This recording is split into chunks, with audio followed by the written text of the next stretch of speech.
Hi, my name is Akhil Jay Patel. I am from Aeronautical Engineering. My topic is about position of the neutral axis, geometry of deformation. It will consider the deformation of an ideal isotropic prismatic beam. The cross section is symmetric about y axis. All parts of the beam that were originally elongated with the longitudinal axis and behind into circular arcs. The plane section of the beam remains plane and the perpendicular to the beam curved axis curved in neutral. In neutral axis, note it will take in a direction of m naught to be positive where they are positive. However, they are in the positive direction or convention as we must remember to account for this at the end. In this figure, the force m naught is bending the beam in positive direction in which they are positive. The neutral axis along longitudinal lines near to top increase in length. A neutral surface, a straight member or a straight is a where longitudinal fiber of the member material will not undergo a change in length. When a beam is bending by a external force, the beam will bend in the direction where the force is acting, but the longitudinal axis which is inside the beam, which will bend in a direction but will does not affected by the deflection of the beam. Does it make the following assumptions? Longitudinal axis x with neutral surface does not experience any change in length. All cross section area of the beam remains plane and the perpendicular to longitudinal axis during the deformation. Any deformation of the cross section within its own plane will be neglected. These are the assumptions we have to take, that the longitudinal axis is x and does not experience any change in length. All cross sections of the beam remains plane and perpendicular to the longitudinal axis during deformation. The perpendicular the planes which are perpendicular to the axis are get deformed, and which are in all cross sections are the beam remains plane. Any deformation of the cross section within its own plane will neglected. In particular, the z-axis in the plane x section and about with the x section rotates, it is called the neutral axis. Neutral axis and axis in the cross section of the beam, a member restricted bending or shaft along with there are no elongation, stress or strain. If the section is symmetric, isotropic and is not curved before a bending occurs, then the neutral axis is at the geometric centroid. In all fibers of one side of the neutral axis are in the state of tension, while those are in the opposite are in the compression. Like we said, when a beam is bending, the neutral axis will also bend in the direction of the beam bend, but the deflection which are occurred in the beam are not affected by the neutral axis. The upper surface of the beam which is undergo tension, and the down surface which is opposite to the force are going to compress. Like I shown in the diagram, the neutral axis which is also bended, but the length of the neutral axis is not changed, and the position which is on the side of the force occurred, which will undergo the tension, and which will undergo compression, and which in opposite direction to the undergoes in tension, and which is along the neutral axis will undergo compression. Since the beam undergo uniform bending, a plane of the beam remains plane. This is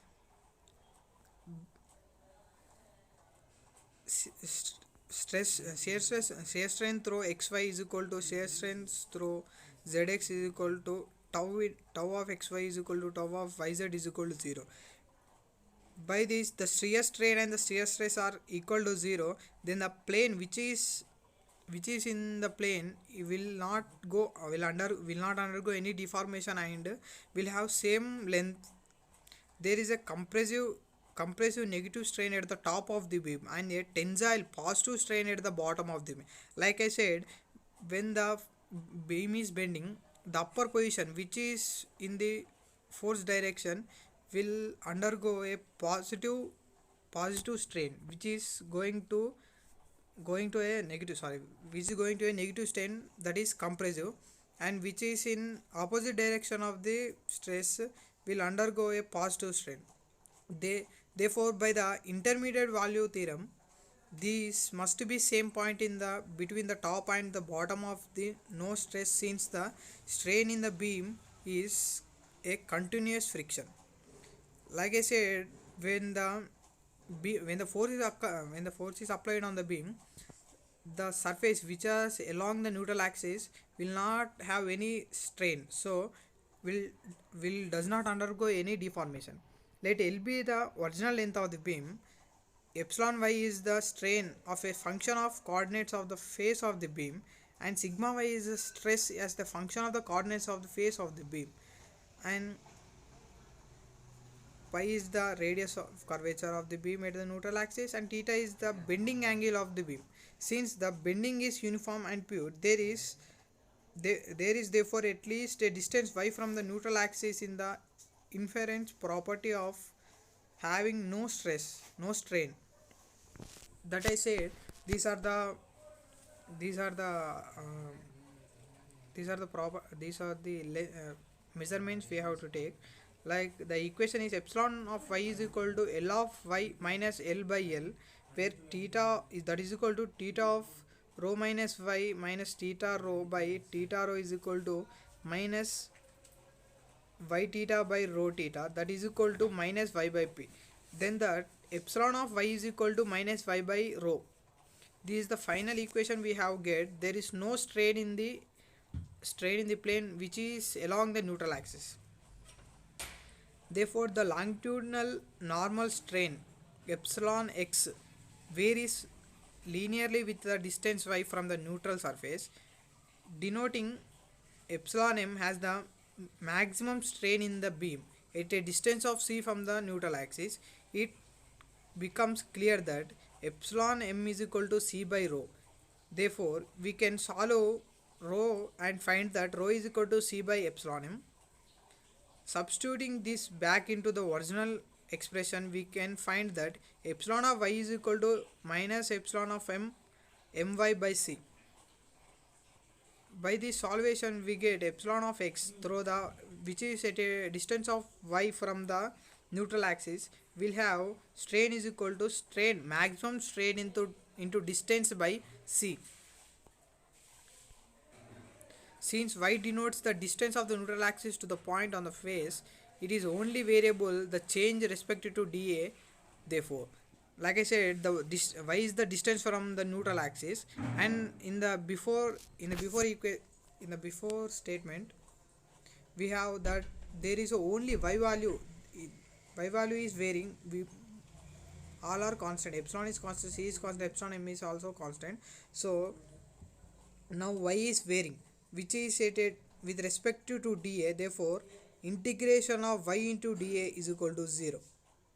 By the application of integration to the before equations, like epsilon x is equal to minus of epsilon my by c.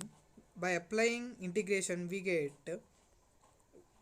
integration of y dA is equal to 0. Therefore, the first movement of cross section about its neutral must be 0. The statement is about the first movement of cross section. The first movement of cross section about the neutral axis must be 0. There is no deflection at the axis with the neutral axis. Therefore, the neutral axis lies on the centroid of the cross section. When integration of y dA is equal to 0, then the point which is at a distance of y, which is lies on the neutral axis of the beam. Note that the neutral axis does not change in length when undergo bending. It may seem continuously at first, but this is because there is no bending stress in the neutral axis. Therefore, there are shear stress in the neutral axis 0 in the middle of the span, but increasing towards the support. As we can see in the function of Zoroastrian formula. We can see this in the Zoroastrian formula. Like I said, the when a beam is getting deflected by the by the external force, the part which is at the neutral axis which does not undergo any stress due to Hooke's law. The stress in the beam is proportional to the strain by E. The modulus of elasticity sigma x is equal to E of epsilon x. Therefore, E of epsilon y is equal to E of epsilon my by c. By substituting this, we get sigma of y is equals to sigma of my by c. By the Hooke's law, the stress is directly proportional to the strain at a point where the beam is going to be bent. For static, a movement pure bending consists of equal and opposite force. Therefore, the total momentum of force crosses the cross section must be 0. For a perfect bending beam, that integration of sigma x dA is equal to 0. Therefore, integration of sigma my by c into dA is equal to 0. Therefore, the tau is equal to tq by wi, where T is the shear stress and Q is the first momentum of area of cross section about the neutral axis, and W is the width of the beam, and I is the second momentum of area of the beam. This definition is suitable for the so-called long beam. Its length is much larger than the other two dimensions. This is about this neutral axis, the position of the neutral axis. And in arches are also a neutral axis if they are made up of stone. When a beam is made up of stone, the neutral axis is also called as a arches. Stone is an inelastic medium, and it have little strength in the tension.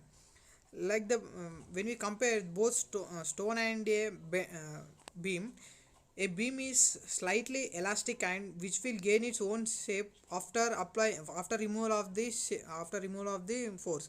But in case of stone, it is an inelastic medium. There is no regain of its original shape.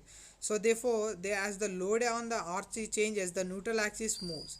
If the neutral axis leaves the stone, then the arch will fall. Like I said, the neutral axis is constant when there is a force on it. When there is a force on the beam also, the neutral axis does not affected by the deflection. So as in case of a stone, it is not a elastic medium. So when a force occurred on it, it will does not undergo a beam, but beyond the elastic limit it will undergo fall. This theory was proposed by Tom Seng and developed by Isberg Kingdom Brunel.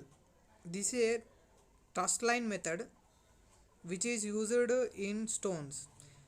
The arches are made in a manner that the neutral axis should not be move in any direction. So the force is applied on the stones in such a manner the neutral axis does not move. This is about the neutral axis, the position of the neutral axis. And once again I am saying that about the when the force is applied on a beam, the neutral axis does not affected by the force any deflections. There is no stress and strain to the neutral axis of the beam. Thank you. This is about my concept video.